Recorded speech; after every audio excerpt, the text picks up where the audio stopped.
France's youth unemployment sits at 18.1%, while the retirement age rises from 62 to 64. This economic tension has become a powder keg threatening the very foundations of French democracy. In this investigation, we examine a provocative question. Is France heading toward a sixth republic? President Macron's controversial use of Article 49.3 to bypass Parliament has sparked widespread protests and deepening political divisions. The constitutional mechanisms designed to ensure stability are now being weaponized in ways their architects never imagined. As social unrest grows and democratic norms erode, we'll explore whether France stands at the precipice of constitutional transformation or democratic collapse.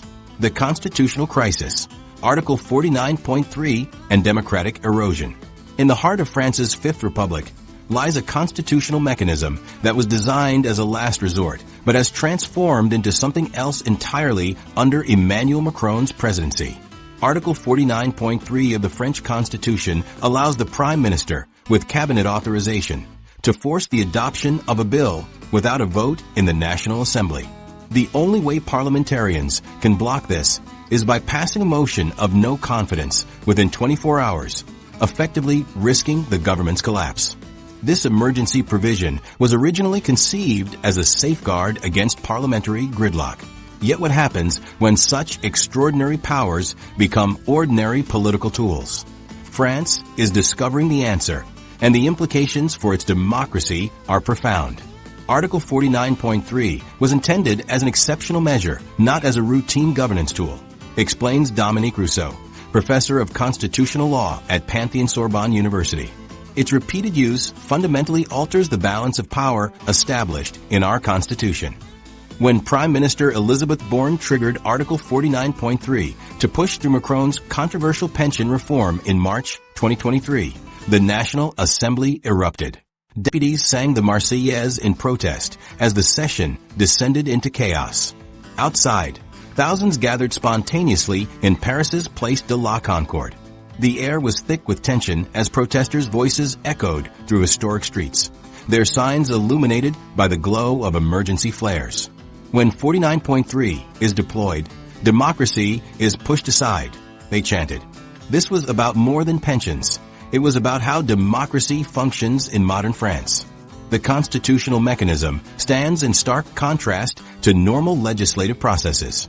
Typically, bills in France follow a deliberative path: introduction, committee review, debate in both chambers, potential amendments, and finally, a vote.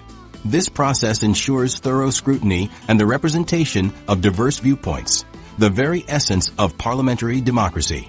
Article 49.3 bypasses these safeguards entirely. Constitutional scholars point to a troubling pattern in the use of Article 49.3. While previous administrations used it sparingly, once under François Hollande and roughly once per year under Jacques Chirac, Macron's government has deployed it 12 times since October 2022 alone, primarily for budget matters, but most controversially for the pension reform. This increasing reliance on Article 49.3 signals a deeper problem: the erosion of France's system of checks and balances. The Fifth Republic, established by Charles de Gaulle in 1958, was designed with a strong executive to provide stability after the parliamentary chaos of the Fourth Republic. But this design assumed that presidential power would be moderated by a responsive parliament representing the people's will. The footage from the National Assembly on March 16, 2023, reveals a different reality. As Borne announced the activation of Article 49.3, left-wing deputies displayed placards reading democracy, while others shouted resignation. The symbolic violence of forcing through a major social reform without a vote, especially one opposed by an estimated 70% of French citizens, according to polls, struck at the heart of representative democracy. Jean-Philippe de Rozier, professor of public law at the University of Lille, warns that when parliamentary deliberation is circumvented repeatedly, we no longer have a parliamentary democracy, but rule by decree disguised as constitutional procedure. This matters because Macron's use of Article 49.3 for the pension reform reflected an inability to build consensus. The government had failed to secure a majority in the fragmented parliament produced by the 2022 legislative elections. Rather than adjust the reform to gain broader support, Macron chose to impose it using constitutional force. The protests that followed were immediate and nationwide. Within 24 hours of the announcement, demonstrations erupted in Paris, Lyon, Marseille, and dozens of other cities. In the heart of Paris, a young teacher clutched a handmade sign reading "Democracy in Danger," her voice hoarse from hours of chanting. Around her, workers, students, and retirees formed an impromptu community, united by democratic concerns that transcended the pension issue itself. The constitutional crisis deepened when motions of no confidence failed by just 9 votes, the closest margin in the Fifth Republic's history. This revealed a paradoxical situation. A majority of deputies opposed the pension reform, yet not quite enough were willing to bring down the government over it. The technical survival of the government belied its profound crisis of legitimacy. Data from Science's Poe Center for Political Research shows that under the Fifth Republic's first 30 years, Article 49.3 was used 28 times, while Macron's governments have used it 19 times in just 6 years, the highest rate of any president. This acceleration signals a fundamental shift in governance approach. More troubling is how this frequent use of Article 49.3 interacts with France's semi-presidential system. Unlike purely parliamentary democracies, France's president possesses significant independent powers while also controlling the parliamentary majority. When that majority becomes fragile, as in Macron's case, the temptation to govern through constitutional force increases. We're witnessing a constitutional paradox, notes Olivier Duhamel, a constitutional scholar. The system was designed to prevent instability, but its emergency provisions are now creating a new form of instability, a crisis of democratic legitimacy. This constitutional crisis has rippled through French society, converging with pre-existing social tensions. The Gilets jaunes movement had already demonstrated widespread dissatisfaction with Macron's governing style, perceived as technocratic and disconnected from ordinary citizens. The pension reform's forced passage reinforced this perception of a president unwilling to listen. The situation highlights a failure of institutional design. The Fifth Republic may have overcorrected for the Fourth Republic's parliamentary instability. With a president who can dismiss the National Assembly and a prime minister who can bypass it through Article 49.3, the legislative branch finds itself subordinated during periods of political fragmentation. At its core lies a question about democratic representation itself. When polls consistently showed approximately 70% of French citizens opposing the pension reform, yet it was imposed without even a parliamentary vote, many questioned whether their democracy was functioning as intended. Youth unemployment, a generation left behind. The calls for a Sixth Republic echo through the streets. But beneath this constitutional crisis festers an economic wound that may prove even more devastating. Despite being the world's 7th largest economy, France's youth unemployment rate stands at 18.1%, nearly double the Eurozone average. This stark figure represents more than statistics. It embodies a generational abandonment with profound implications for France's stability. I applied for 87 jobs last month and received only 2 responses, both rejections, explains Thomas, a 23-year-old business graduate from Lyon. My parents keep asking when I'll start my career, but I can't even get an interview. How can I build a life when I can't find work? His frustration reflects a troubling pattern. While France has experienced economic growth since 2008, youth unemployment has remained stubbornly high, never falling below 15% in over a decade. Even during periods of broader economic expansion, young people have remained locked out of labor markets. The national average conceals extreme regional disparities. In Saint-Denis, just outside Paris, youth unemployment reaches a staggering 35.6%. Similar rates plague parts of northern France and overseas territories. Meanwhile, in Paris's western suburbs, youth unemployment hovers around 9%. This creates what economists describe as twin France syndrome.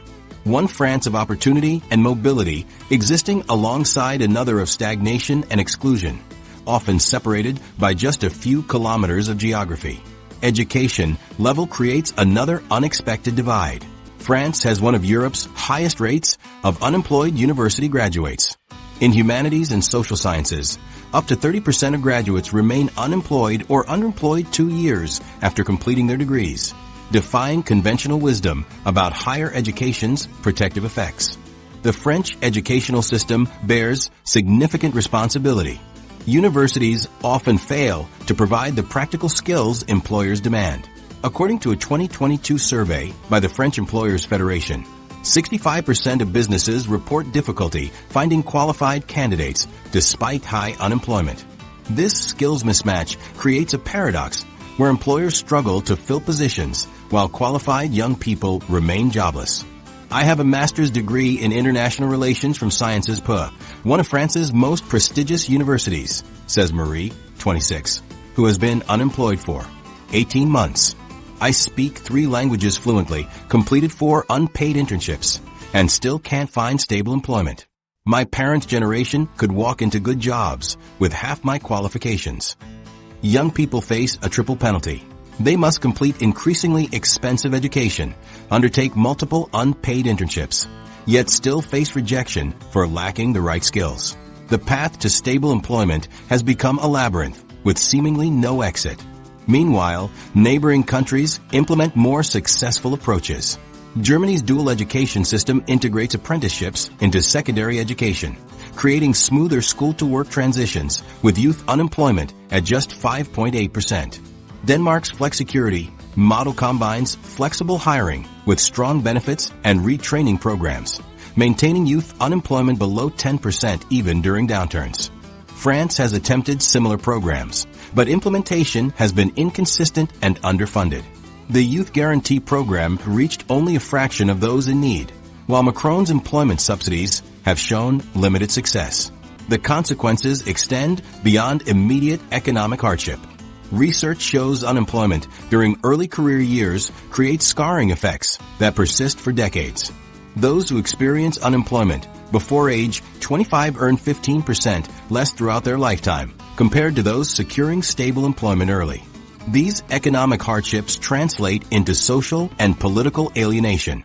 Studies tracking French youth since 2008 found those experiencing prolonged unemployment showed significantly higher rates of distrust in political institutions and were 3 times more likely to abstain from voting.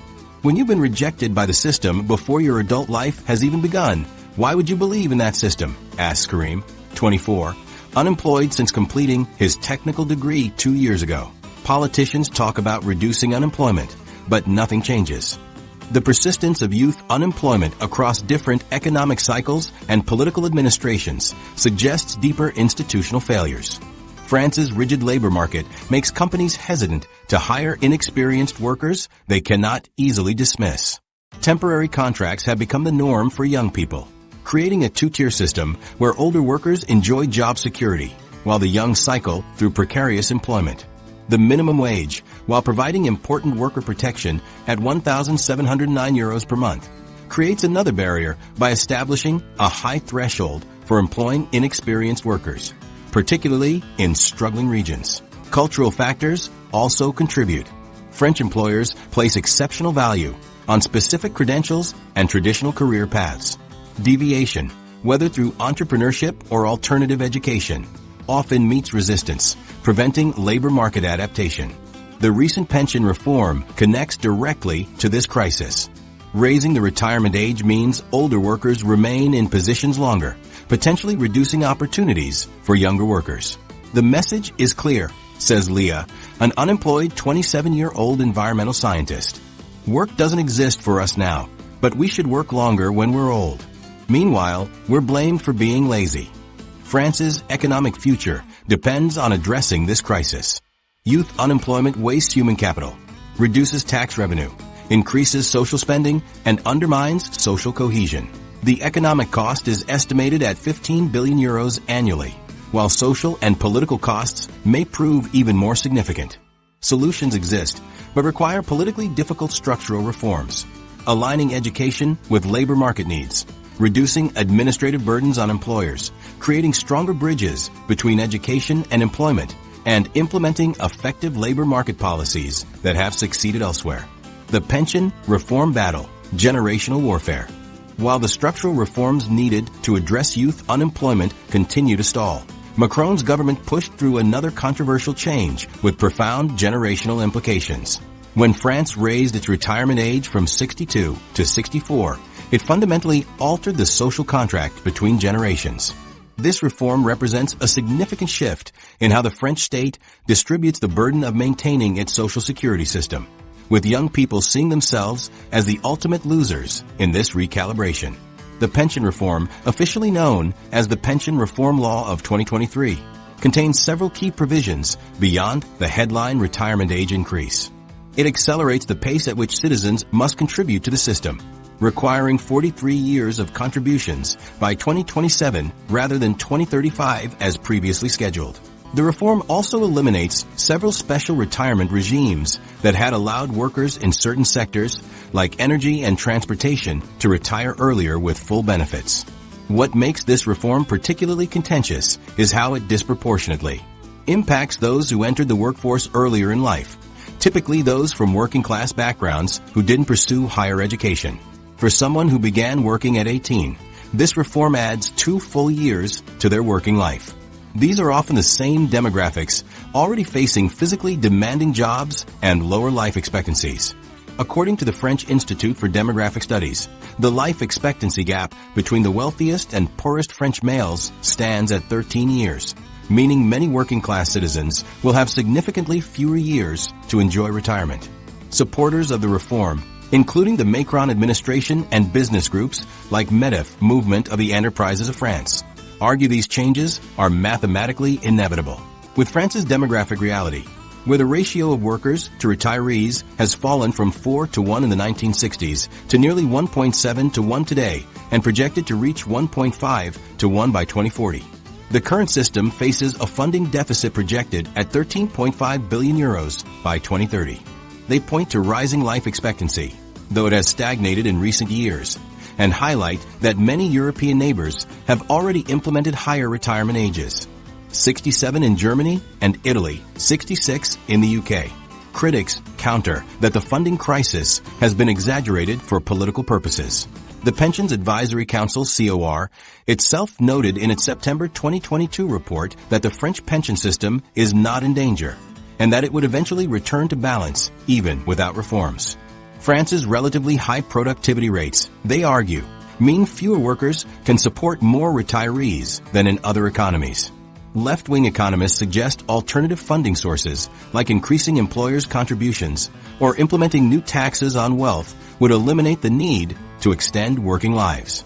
The debate resembles an increasingly unbalanced seesaw, as retirement benefits tilt upward favoring current retirees. Young workers sink deeper into insecurity on the other end. This generational fulcrum reveals dramatically different visions of economic priorities. In a television debate, economist Thomas Piketty challenged the reform's premise. The question isn't whether we can afford our pensions. France is wealthier than ever. The question is how we distribute that wealth. He noted that dividend payments to shareholders have increased 165% since 2005, while pension spending grew by only 22%. Polling by IFOP shows 74% of French citizens under 35 strongly oppose the reform, compared to 56% opposition among those over 65. Young French citizens view the reform as an immediate betrayal. Lucas Matthew, a 23-year-old student at Sciences Paris who participated in demonstrations, expresses this sentiment. They're telling my generation we'll have fewer job opportunities, less stable employment, and now we'll have to work longer too. The generational inequality is obvious to everyone my age. Intergenerational researchers point to a profound break in France's post-war social contract. For decades, each generation could reasonably expect to live better than their parents. Higher purchasing power, better working conditions, more leisure time. This expectation has collapsed for many young French citizens, who now face a bleaker economic outlook while being asked to support a system that seems increasingly tilted against them. The reform also reinforces existing wealth inequalities. For educated professionals who enter the workforce in their mid-20s after lengthy studies, the impact of raising the retirement age by 2 years is proportionally less significant than for those who begin working at 18 or 20. A report by the Economic, Social, and Environmental Council found those with lower education levels will see their retirement period reduced by 7.5% on average, versus 3.2% for those with advanced degrees. France's demographic challenges mirror those across many developed economies, with its fertility rate falling to 1.83 children per woman in 2022, below the replacement rate of 2.1. The country's population over 65 now represents 21% of the total, projected to reach 27% by 2040. These trends create genuine pressure on pension systems designed in the post-war era when demographic pyramids looked very different. What distinguishes France's situation is how these reforms interact with its already struggling youth labor market. Younger workers experience not only higher unemployment rates, but also increasing precarity. Temporary contracts now account for 84% of new hires for workers under 25, compared to 25% in the early 1980s. This creates a dynamic where young people struggle to enter the labor market, while older workers are required to remain longer. Labor economist Jean-Philippe Condé explains, when you force older workers to stay in the system longer in an economy not creating sufficient new jobs, you mathematically reduce opportunities for younger workers entering the market. There is a displacement effect that government projections have minimized. The pension reform has transcended its technical policy details to become symbolic of a broader economic system that young people increasingly view as rigged against them. Many youth activists draw parallels between what they see as short-term economic thinking in pension policy and in environmental policy, with future generations bearing the costs of current political decisions. The generational conflict has grown so acute that sociologists have begun documenting what they call generational consciousness, a growing awareness among young French citizens that their interests fundamentally diverge from older generations in ways previous generations didn't experience. This represents a significant shift in French society, which has traditionally emphasized national solidarity across age groups. The evolution of French protest, from streets to screens. The erosion of intergenerational solidarity has coincided with a fundamental shift in protest mechanics that would be unrecognizable to previous generations of French activists. While the barricades and chants remain, the invisible digital infrastructure connecting today's demonstrations has completely rewritten the rules of political resistance. France's protest tradition stretches back centuries, with methods that remained largely unchanged until recently. Historical French movements relied on physical infrastructure. Labor unions would distribute paper leaflets, organizers would meet in cafes to plan routes, and word would spread through established networks over weeks or months. The May 1968 student protests, which nearly toppled de Gaulle's government, took months of preparation through face-to-face meetings in university halls. Similarly, the major labor strikes of 1995 against pension reform required weeks of planning through union hierarchies. Then came the digital revolution, transforming protest, organizing with the velocity of a wildfire spreading through dry terrain. Today's protests materialize with startling speed. What once took months now happens within hours through digital networks.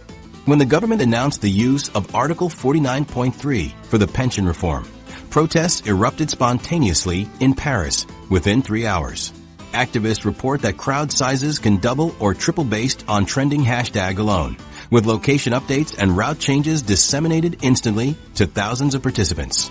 The technological transformation runs deeper than convenience. Platforms like Telegram have become command centers for modern French protests. Private groups coordinate real-time movements, with designated scouts reporting police positions and suggesting alternative routes. These digital spaces function as decentralized headquarters, allowing protesters to outmaneuver authorities through dynamic, responsive tactics, like a distributed nervous system rapidly adapting to threats. TikTok has emerged as a powerful platform for French protest mobilization. Videos using pension reform hashtags garnered hundreds of millions of views during the height of protests. The platform's algorithm amplifies emotional content, meaning footage of police confrontations or impassioned speeches can reach millions within hours, drawing in participants who might never have engaged with traditional political organizing. TikTok has transformed our ability to reach young people who aren't politically engaged, explains Emma Rookin, a 23-year-old student organizer from Sciences Po. Someone might see a 30-second video showing police using tear gas on peaceful protesters, and suddenly they're at the next demonstration. The emotional impact is immediate. This acceleration has fundamental implications for protest dynamics. Traditional movements built momentum gradually, allowing time for cohesive messaging and strategic planning. Digital-era protests can materialize overnight, but sometimes lack the organizational foundations for sustained pressure. While traditional French protests typically took weeks to reach peak participation, modern movements often reach maximum attendance within 72 hours, but can disperse just as quickly. The documentation capacity of digital tools has also shifted power dynamics between protesters and authorities. In 1968, reports of police brutality spread through eyewitness accounts and newspaper coverage days later. Today, smartphone footage of controversial police actions circulates within minutes. This digital accountability has forced security forces to adjust their approaches, knowing any excessive force will be instantly broadcasted. Authorities have responded by developing sophisticated digital monitoring capabilities, including using artificial intelligence to identify potential protest hotspots based on social media activity. Police now routinely monitor messaging groups and deploy teams to track protest planning. In response to social media's amplification of protest content, authorities have established their own social media response units to counter what they describe as misinformation about police actions. The legal framework has evolved too. In 2019, France introduced the Anti-Casseur Anti-Troublemaker law, which criminalizes covering one's face during protests, a direct response to protesters avoiding facial recognition technology. More recently, authorities have begun using preventative detention of known digital organizers before planned demonstrations, targeting individuals identified through their online activities. The digital transformation has democratized protest participation while simultaneously fragmenting traditional movement structures. Labor unions, historically the backbone of French protest organization, now find themselves competing with loosely organized online communities for leadership of social movements. During the pension reform protests, only 40% of participants reported being affiliated with established organizations, down from 85% in similar demonstrations 20 years ago. This decentralization presents both challenges and opportunities. Modern French protests are more adaptable and responsive, capable of shifting tactics rapidly based on real-time information. However, they sometimes lack the strategic patience and negotiating infrastructure of traditional movements.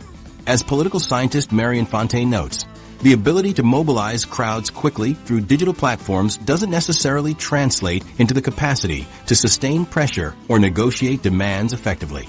The generational dimension of this digital transformation is significant. For younger protesters, digital organizing is intuitive, while older activists sometimes struggle to adapt.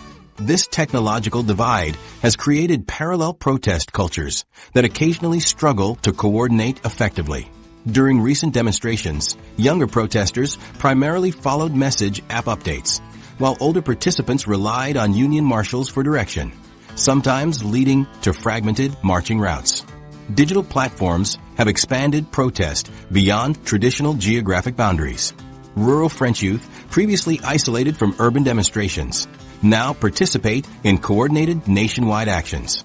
During the height of the pension reform protests, 178 simultaneous demonstrations occurred across France on a single day, a level of geographic coordination previously impossible. The acceleration of protest through digital means has created what sociologist Vincent Tiberge calls flash mobilizations, rapidly forming, emotionally charged movements that place unprecedented pressure on political systems. These movements can materialize so quickly that traditional political responses prove inadequate. However, questions remain about whether digital protest tools can translate rapid mobilization into sustained political impact. Historical French protest movements succeeded through persistence. Digital movements often struggle with participant retention and strategic pivoting. Research indicates that traditional movements typically maintain 60 to 70% of their peak participation over extended campaigns, while digital-era movements retain only 30 to 40% after the initial surge. Looking forward, the most effective French protest movements will likely be those that successfully integrate digital mobilization capabilities with traditional organizational structures, combining the speed of social media with the strategic depth of the academic organizations. These emerging hybrid protest structures found their most perfect expression in an unexpected place, behind the gates of France's universities. What began as localized student demonstrations has transformed into an interconnected network of occupied campuses that serve as both symbolic and practical centers of resistance to Macron's agenda. Since April 2023, over 30 French universities have experienced partial or complete occupations, with the Sorbonne and Sciences Po traditional training grounds for France's political elite becoming the most visible symbols of this academic rebellion. Building upon the digital mobilization tactics that energized early protests, university occupations have evolved into sophisticated operational hubs where multiple generations of protesters coordinate strategy, share resources, and develop political alternatives. At the University of Nanterre, occupied lecture halls transformed into makeshift people's assemblies, where students, faculty, and community members participate in horizontal decision-making processes that deliberately contrast with Macron's top-down governance approach. Emma, a 20-year-old literature student at Nanterre, describes the transformation. When I first joined the occupation, I thought we'd simply be protesting pension reforms. But within days, our lecture hall became this vibrant democratic space where professors debate alongside first-year students, where everyone has equal voice. It feels like we're building the society we want while fighting for it. This university-centered resistance draws directly from France's revolutionary academic tradition, particularly May 1968, when student occupations at the Sorbonne sparked a nationwide general strike involving over 10 million workers. Today's movement merges this historical precedent with contemporary organizational approaches. Unlike the spontaneous eruptions of 1968, today's occupations feature structured committees handling everything from media relations to food distribution and security protocols. At Sciences Po Paris, occupied since March 2023, students have organized themselves into specialized working groups that maintain continuous operation despite administrative attempts to disrupt their presence. We're creating a democratic laboratory where we practice the politics we want to see in French society, explains Leah, a 22-year-old political science student who coordinates the occupation's external communications. University administrations have responded with varying approaches. Some institutions, like the University of Lyon II, have attempted dialogue, establishing formal channels for student representatives to present demands. Others have taken more confrontational approaches. At the Sorbonne, administration officials called in riot police to evacuate occupied buildings in April, resulting in violent clashes that only galvanized more widespread support for the movement. The university leadership is caught in a difficult position, explains Professor Maurice Duverger of Sciences Po. They recognize legitimate grievances, but feel pressure from government officials to maintain institutional order. This tension parallels the broader crisis in French democracy. Today's movement adapts historical resistance to contemporary challenges. In 1968, students fought against an authoritarian society. Today, we're fighting against the illusion of democracy, says Thomas, a 24-year-old doctoral student at Toulouse University. When Macron bypasses Parliament, he's telling us that our voices don't matter. The university occupations are our answer. We're creating spaces where everyone's voice matters.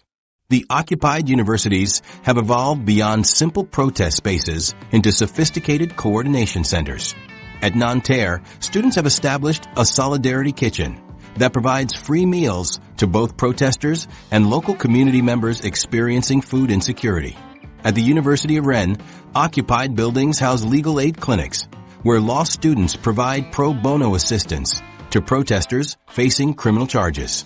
These spaces facilitate unprecedented collaboration between researchers and social movements. At the occupied Sorbonne, economists organize public lectures analyzing the pension reform's regressive impact on working-class citizens. Meanwhile, sociologists conduct real-time research on protest dynamics, feeding their analysis back to movement organizers to help refine tactics.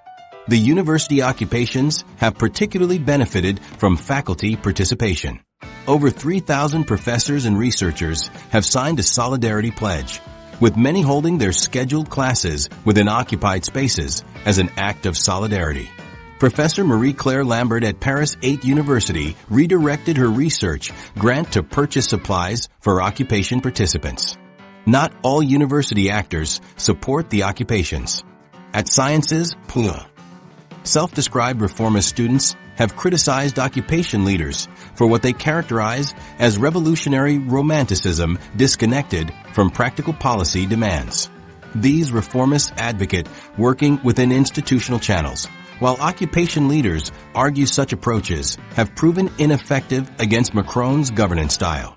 Professor Jean-Pierre Dubois of the University of Paris-Saclay expresses a common concern. While I share many of the protesters' grievances, I worry about students who simply want to complete their coursework. Democracy must respect both the right to protest and the right to education. These internal tensions mirror broader debates within French society about whether meaningful change can come through existing institutions or requires more fundamental transformation. The university occupations have become laboratories where these competing visions of democratic renewal are tested in real time. What makes these university occupations particularly significant is how they've become nerve centers coordinating resistance across different sectors of French society. Regular coordination meetings bring together student activists, union representatives, and neighborhood associations to align protest schedules and share resources. This cross-sectoral coordination represents a significant evolution from previous protest movements that often operated in separate silos. The university occupations have also served as digital broadcast hubs, producing sophisticated content that bypasses traditional news outlets. At the occupied École de Hautes Études en Sciences Sociales, students with filmmaking backgrounds produce daily video dispatches that regularly reach hundreds of thousands of viewers. These productions counter government narratives by showcasing the thoughtful deliberation occurring within occupation spaces. Beyond their immediate political impact, the university occupations represent a profound challenge to Macron's technocratic vision of governance. Where Macron champions efficiency and expertise as primary political virtues, the occupations emphasize deliberation and participation, highlighting the fundamental philosophical divide underlying France's current crisis. Economic breaking points. The numbers behind the crisis. Macron's emphasis on efficiency might seem arbitrary or merely ideological, but it directly responds to economic realities that receive surprisingly little attention in public discourse. When we strip away the political posturing and protest slogans, the economic indicators reveal a France caught between two impossible choices: maintaining its cherished social model or avoiding a financial reckoning that mathematics suggests is inevitable. France's economy stands at a precipitous edge, with financial indicators flashing warning signals across multiple sectors. The nation's public debt has reached a critical threshold of 112% of GDP, growing by nearly 15 percentage points since the pandemic began. This places France among the most indebted Eurozone nations, significantly above the bloc's 91% average.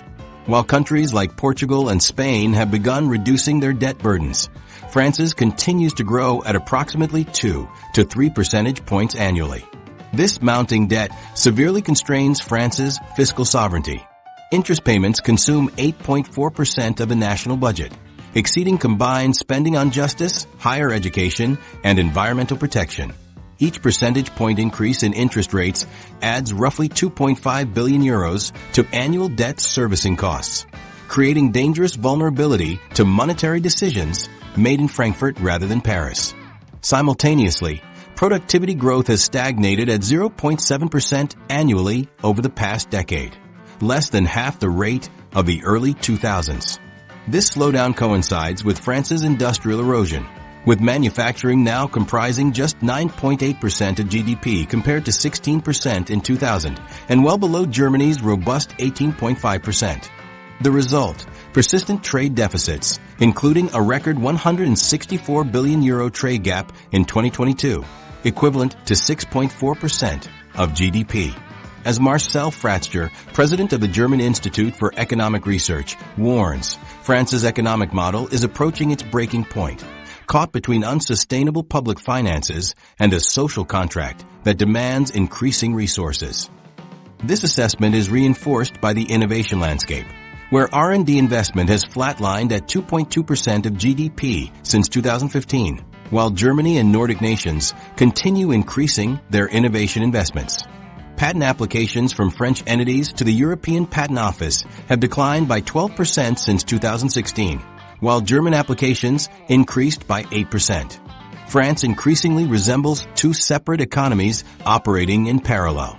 The Paris region generates 31% of national GDP with just 18% of the population, boasting per capita GDP exceeding 59,000 euros, more than double that of regions like Hauts-de-France. While Paris approaches the national unemployment average, former industrial centers in the Northeast face rates exceeding 12%, with youth unemployment in some communities surpassing 40%.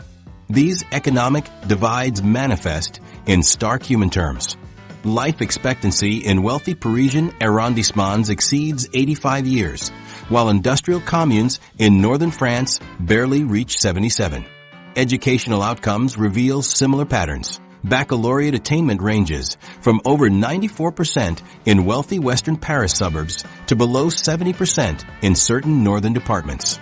Social mobility has deteriorated, with children born in the bottom income quintile now having a 42% probability of remaining there as adults, compared to 35% 2 decades ago.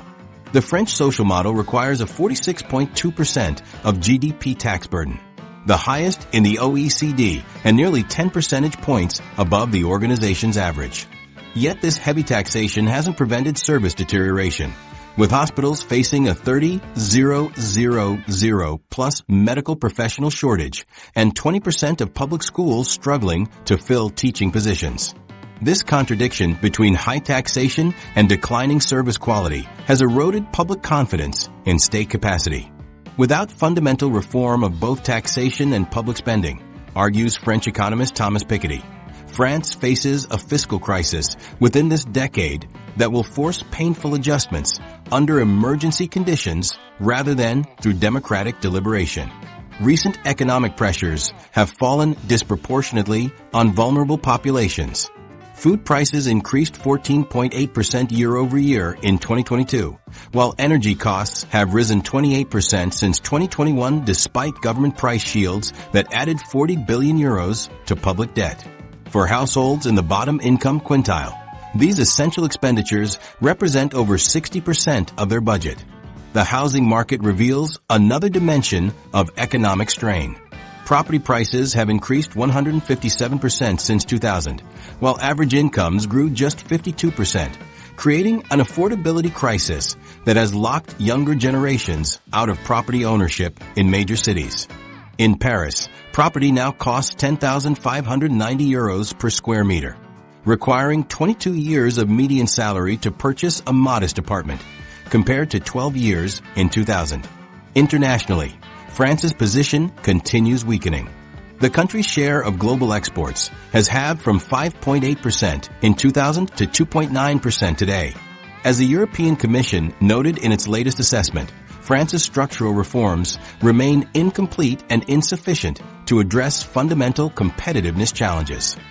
This loss of international standing reflects both rising labor costs relative to productivity and failure to specialize in high-growth sectors. Labor market rigidity further constrains economic adaptation. The World Economic Forum ranks France 130th out of 140 countries for hiring and firing practices, contributing to a situation where 85.7% of new jobs are temporary contracts. This creates a divided labor market between protected insiders and precarious outsiders, predominantly young workers. The European Commission has placed France under its excessive deficit procedure 4 times since 2000, more than any other major EU economy. The IMF similarly warns that without comprehensive reforms, France risks a prolonged period of low growth, high unemployment, and increasing fiscal vulnerability. These converging pressures form the economic reality behind France's current political turbulence, a nation trying to balance cherished social protections against increasingly unforgiving financial mathematics. The collapse of traditional politics, party system failure. These warnings from global institutions highlight a critical question. Who exactly is supposed to implement these comprehensive reforms? France's traditional political parties, the very organizations responsible for governance, have experienced a stunning collapse in legitimacy and power. In just one decade, political formations that dominated French politics for generations have virtually disappeared from the landscape. The collapse is stark and measurable. In 2012, the Socialist Party and less Republicans together captured 56% of the first-round presidential vote. By 2022, these same parties managed just 6.5% combined, with socialist candidate and Hidalgo securing a mere 1.7%, the lowest result in her party's history. Political scientist Pascal Perrineau calls this the complete disintegration of France's post-war political architecture. The Socialist Party's fall has been particularly dramatic. After François Hollande's presidency ended with approval ratings below 20%, the party lost 250 of its 280 parliamentary seats. Its historic headquarters on Rue de Solferino had to be sold to cover debts. Party membership plummeted from 220,000 to fewer than 40,000. Less Republicans suffered similarly. Their 2022 candidate Valérie Pécresse captured just 4.8%, falling below the threshold for campaign expense reimbursement and forcing her to make personal appeals to cover 5 million euros in debts. The party of Chirac and Sarkozy now holds just 61 seats in the 577-member National Assembly. Emmanuel Macron stepped into this vacuum with his neither left nor right movement, initially succeeding as an alternative to the failing establishment. His 2017 victory with 66% seemed promising. 5 years later, his percentage fell to 58.5%, and by 2023, his approval rating dropped to 26%, with 70% of French citizens dissatisfied with his leadership. Macron promised to transcend the old divisions, but instead his governance style has alienated both traditional left and right voters without creating a stable new center, explains political scientist Chloe Morin. His own party lacks deep local roots, functioning more as a presidential vehicle than a true political movement. The leadership vacuum has fueled political extremes. Marine Le Pen's national rally reached presidential runoffs in both 2017 and 2022, while Jean-Luc Mélenchon's left-wing La France Insoumise nearly qualified for the 2022 runoff with 22% of votes. The 2022 legislative elections produced a divided National Assembly split between Macron's coalition, 245 seats, the left-wing NUPS alliance, 131 seats, and Le Pen's national rally, 89 seats.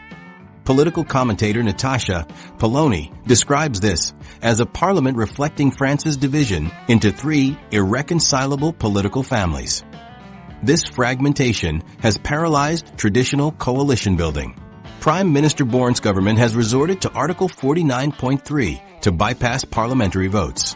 Multiple attempts at stable governing coalitions have failed. Meanwhile, electoral abstention reached record levels, 52.5% in the 2022 legislative elections, with over 65% of under 35 voters staying home. Young citizens feel fundamentally unrepresented by parties offering various flavors of the same establishment thinking, notes political scientist Vincent Tybridge. They've migrated to direct action through protests and community organizing rather than electoral politics. Party leaders themselves acknowledge internal failures.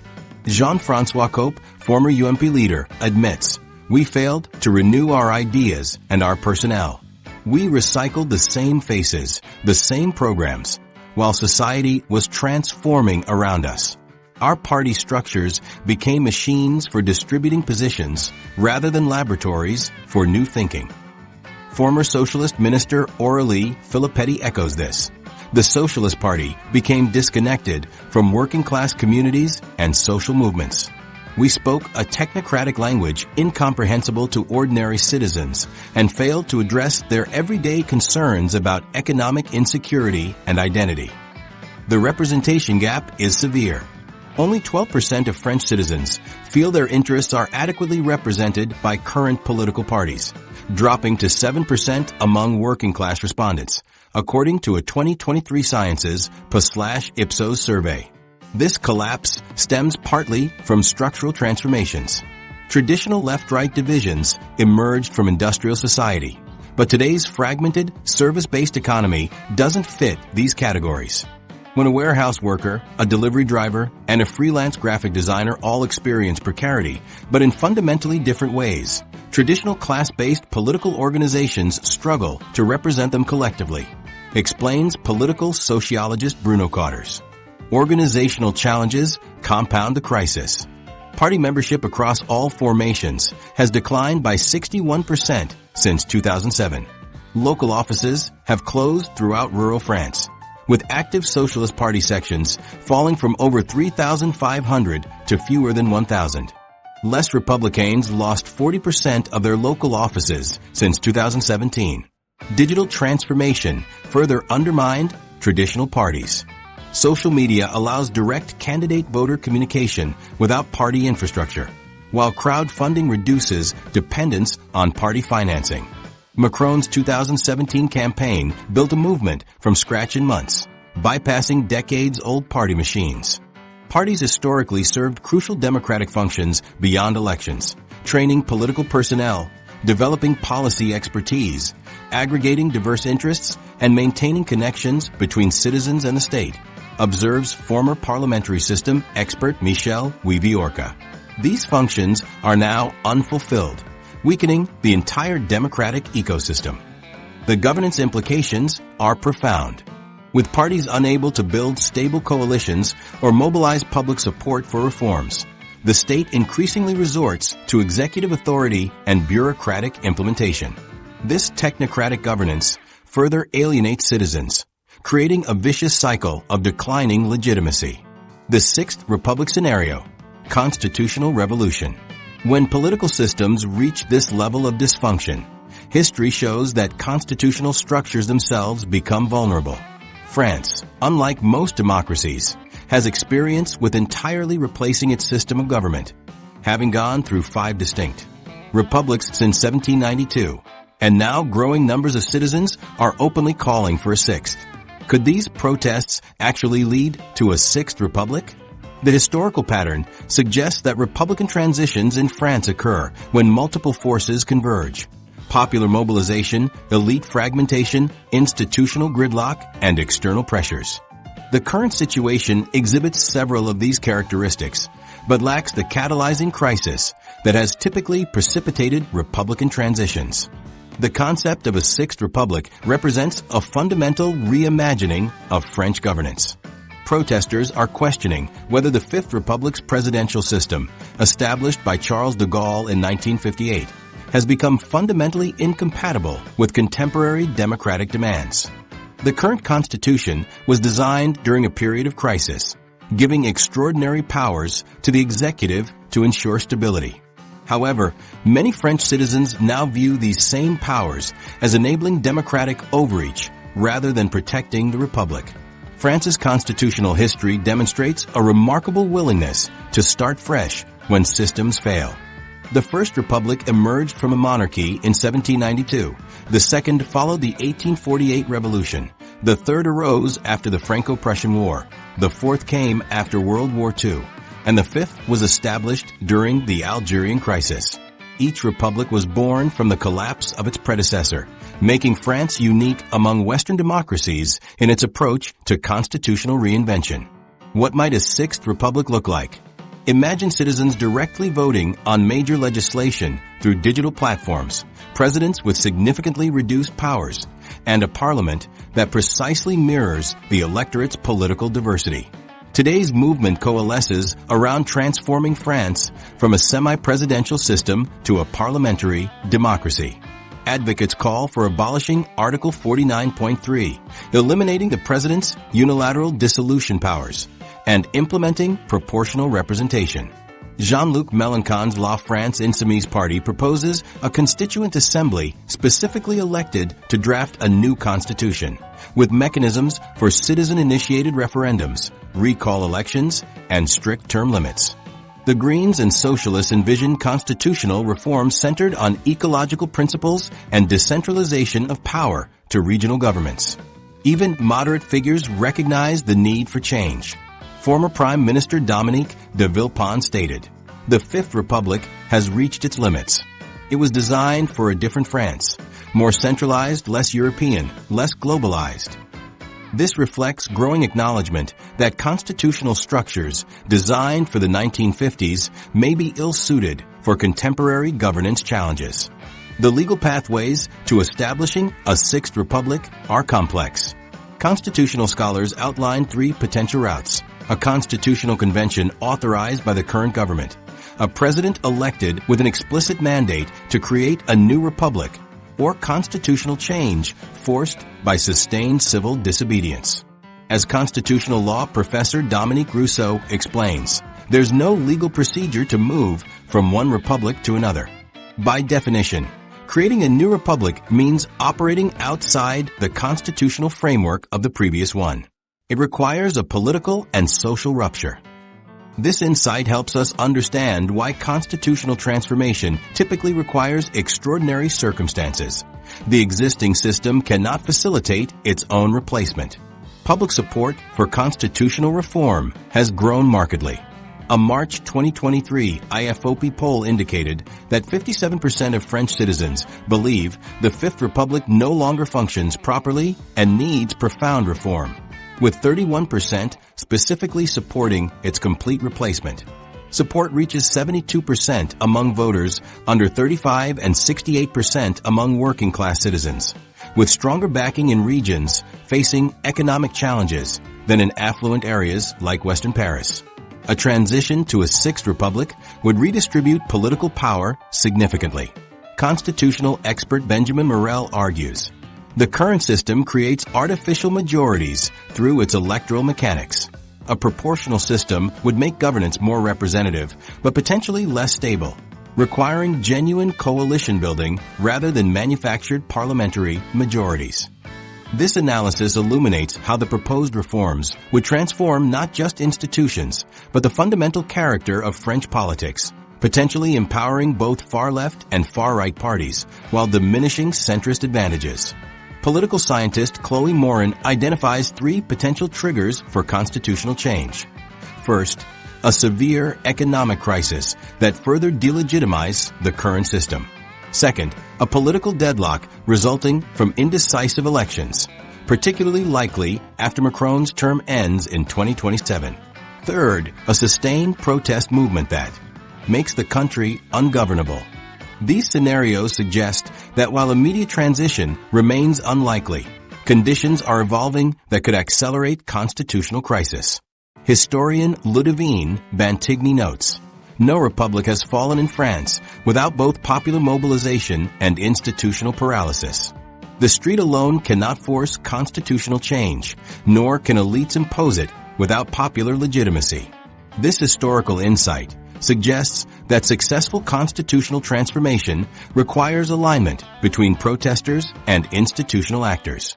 The most plausible path forward may be through elections, with a president elected on an explicit reform platform initiating a constituent process with democratic legitimacy. As sociologist Michel Wiviorka observes, when constitutional arrangements no longer match social realities, change becomes inevitable. The question isn't if the Fifth Republic will transform, but whether this happens through orderly democratic processes or through crisis and rupture. What would a Sixth Republic mean for France and beyond? Domestically, it would likely reshape power relationships between institutions, potentially decentralizing authority and increasing direct citizen participation. Internationally, it could signal a deeper commitment to democratic renewal at a time when many Western democratic crises face legitimacy from abroad. France isn't facing its democratic challenges in isolation. The past 2 decades have seen several European democracies experience profound crises that provide valuable insights into potential paths forward for the French Republic. Italy offers a striking parallel to France's current predicament. Between 2011 and 2019, Italy cycled through 7 different governments as its fragmented party system struggled to produce stable coalitions. The rise of populist movements like the Five Star Movement and Lega Nord mirrored France's growing political extremes, with traditional center-left and center-right parties collapsing in popularity. When technocrat Mario Monti was appointed prime minister in 2011 without an election, many Italians felt their democracy had been suspended for economic stability. Italy's response to political fragmentation differed significantly from France's current trajectory. Instead of constitutional bypasses like Article 49.3, Italy implemented electoral reforms aimed at fostering coalition stability. The 2017 Rosatellum electoral law created a mixed system combining proportional representation with single-member districts, designed to incentivize pre-election coalitions. These reforms helped Italy navigate its fragmentation without constitutional collapse. This Italian experience reveals a crucial insight. Electoral and legislative reforms can provide breathing room for democracies under stress without requiring wholesale constitutional replacement. By adjusting mechanisms for translating votes into representation, Italy found a middle path between system failure and continued dysfunction. Greece's debt crisis offers another valuable comparison.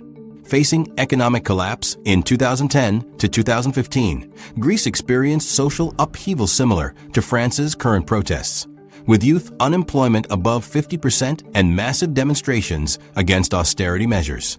Traditional parties imploded, with the center-left PASOK party dropping from 40% to single-digit support. Yet Greece maintained its constitutional framework throughout.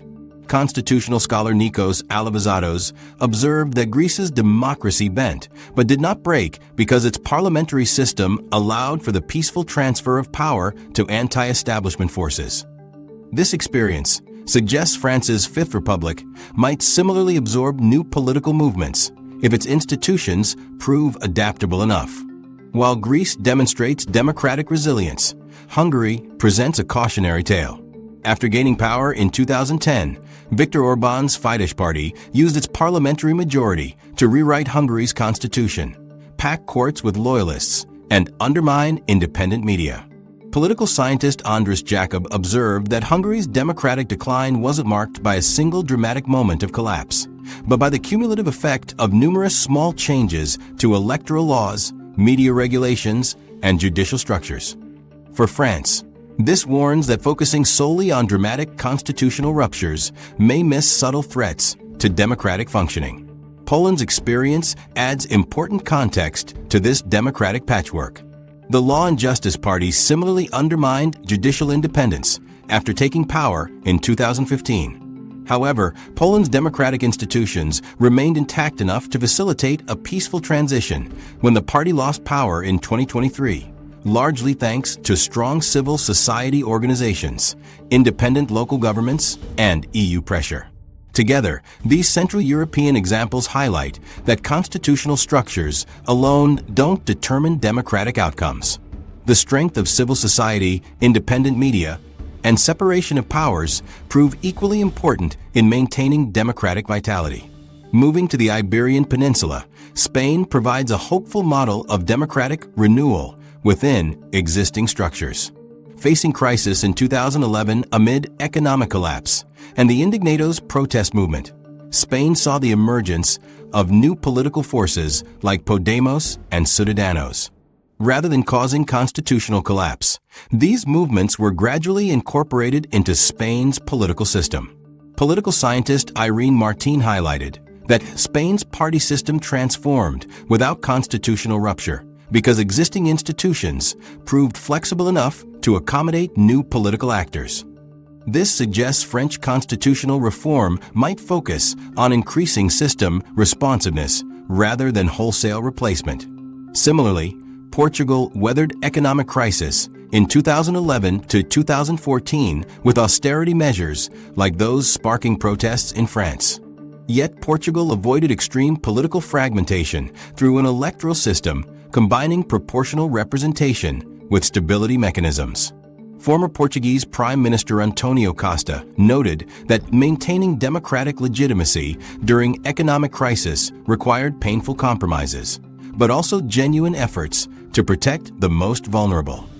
This balanced approach helped maintain social cohesion while implementing necessary reforms. These case studies form a democratic tapestry from which key patterns emerge. Electoral systems that balance representation with stability proved more resilient than winner-take-all approaches. Strong independent institutions, particularly constitutional courts, help check executive overreach during crises. Active civil society organizations provided crucial democratic accountability when formal institutions faltered. Most importantly, successful democratic renewal typically combines institutional reform with substantive policy responses to citizen grievances. Countries addressing economic inequality while reforming democratic procedures proved more successful than those focusing solely on constitutional mechanics. For France, these comparative lessons suggest several potential paths forward. Rather than a revolutionary break with the Fifth Republic, France might pursue targeted reforms to increase parliamentary powers and limit executive dominance. The experiences of Italy and Spain indicate that electoral reforms could help translate France's fragmented political landscape into more functional governance, while Portugal's example emphasizes addressing economic grievances alongside institutional reforms. The common thread across successful democratic transitions is balance, combining respect for constitutional continuity with meaningful institutional reform, addressing both procedural and substantive concerns. As political scientist Jan Werner Mahler observed, democracies renew themselves not through revolution or stasis, but through reforms that preserve constitutional essentials while adapting institutions to changing social realities. Global ripple effects. Why France's stability matters. While European democracies have found various paths through their internal crises, France's potential instability threatens to send shockwaves far beyond its borders. What happens when the EU's second-largest economy and only nuclear power faces constitutional collapse? The answer could reshape the global order in ways few are prepared to confront. France occupies a unique position in global affairs that magnifies the potential impact of its domestic turmoil. As a permanent member of the UN Security Council, a nuclear power with the EU's largest military, and the world's seventh-largest economy, France's stability underpins multiple international systems simultaneously. The country serves as a pivotal decision-maker within NATO, contributes the third-largest budget to the European Union, and maintains significant diplomatic and military presence across Africa and the Indo-Pacific.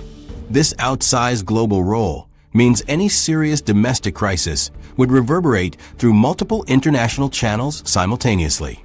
A France consumed by constitutional deadlock or social upheaval would create an immediate leadership vacuum in European affairs precisely when unified Western leadership faces mounting challenges from Russia, China, and emerging powers.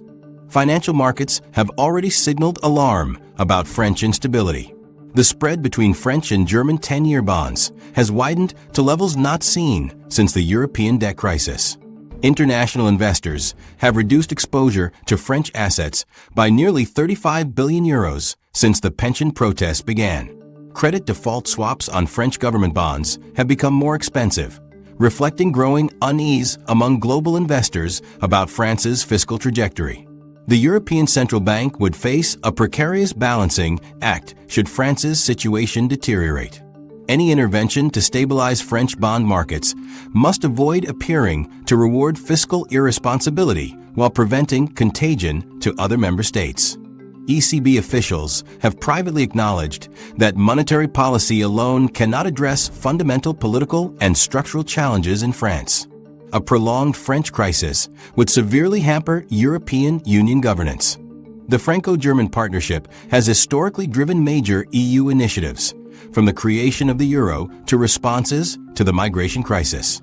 Without a stable France, the EU's decision-making processes would likely stall on critical issues like climate policy, defense integration, and economic governance reform. This void could embolden nationalist governments challenging EU authority, potentially accelerating centrifugal forces within the Union. The security implications extend beyond Europe's borders. As the EU's sole nuclear power post-Brexit and the linchpin of European strategic autonomy, France's military presence spans from the Sahel to the Indo-Pacific. Any retrenchment of French military commitments would create security vacuums that both allies and adversaries would rush to fill. Within NATO, France maintains the alliance's third-largest defense budget and anchors its southern flank operations. Senior NATO officials have expressed concern that French political paralysis could undermine alliance cohesion when unified deterrence against Russia remains essential. The International Monetary Fund has prepared for potential crisis scenarios, with internal documents revealing contingency plans for French economic turbulence. These scenarios examine potential capital flight, banking system stress, and public finance deterioration. The most severe projections suggest a combination of capital flight, investment freeze, and consumption collapse could shrink French GDP by up to 3.5% within a year of acute crisis. France's historical role as a laboratory for political innovation amplifies the global significance of its current tensions. French constitutional models have influenced dozens of countries worldwide. Any fundamental reconfiguration of the Fifth Republic or transition to a sixth would reverberate throughout political systems globally. Historical precedent underscores this potential. The 1848 revolutions that began in France quickly spread across Europe, while the 1968 protests sparked similar movements worldwide and transformed political culture. Other nations are already preparing for various French crisis scenarios. Germany has established an interagency working group to monitor developments and prepare for potential economic contagion. The Bank of England has conducted stress tests examining UK financial institutions' exposure to French counterparties. Even China's central bank has increased its analysis of French economic indicators and potential spillover effects on global trade. In our interconnected information environment, political innovations and protest strategies diffuse globally with unprecedented speed. When French pension protesters developed innovative tactics to counter police responses, these methods were quickly adopted by demonstrators in neighboring countries. This digital contagion effect means French political developments could inspire similar movements globally, as happened with the Gilets jaunes demonstrations that spawned copycat movements across Europe. For multinational corporations, French instability introduces complex strategic challenges. France hosts headquarters for 31 Fortune Global 500 companies and serves as a crucial European hub for many others. Corporate planners have begun examining potential disruptions to supply chains, regulatory frameworks, and investment strategies. Perhaps most concerning is how authoritarian regimes might exploit a period of French retrenchment. These governments closely monitor Western democracies for signs of weakness that might enable more aggressive pursuit of their interests. A France turned inward would create openings in regions where French influence has historically constrained authoritarian ambitions. The ultimate global impact will depend on whether France's political system can achieve meaningful reform without constitutional rupture. The international system has weathered previous periods of French political transformation, including the transition to the Fifth Republic in 1958. However, today's deeply interconnected global economy and security architecture means contagion effects would likely be swifter and more widespread than in previous eras. As we've examined the converging crises in France, one truth emerges clearly. The Fifth Republic faces its most profound challenge since its creation. The collision of constitutional dysfunction, economic stagnation, and generational divide has created perfect conditions for systemic transformation. France's coming transition will reverberate through European unity, global markets, and international security. The future hinges on a fundamental choice: evolution or revolution. Can centuries-old institutions adapt to modern realities, or will pressure rupture the Republic's foundations? As the pendulum swings between reform and upheaval, we must ask, will France become democracy's warning or its renovation blueprint for the Western world?